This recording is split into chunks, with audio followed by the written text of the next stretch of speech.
नमस्कार मित्रांनो, आज आपण बनवणार आहोत तोंडलीची भाजी। एक चिकनच्या पद्धतीमध्ये तोंडलीची भाजी करणार आहोत। त्यासाठी आपण बटाटे घेतलेत, पाव किलो तोंडली, टोमॅटो पेस्ट, दही, कांदा, आलं लसूण पेस्ट, कस्तुरी मेथी, आगरी मसाला, हळद, हिंग, गरम मसाला, धना पावडर। चला तर बनवूया एक चिकन पद्धतीमध्ये करलेली तोंडली। तेल तापलेलं आहे चांगलं, तर आपण फ्राय करून घेऊया। अगोदर मीठ टाकूया,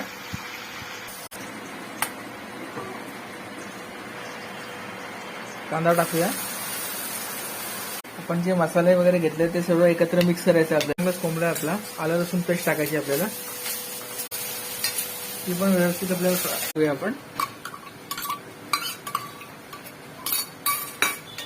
दही टाकूया,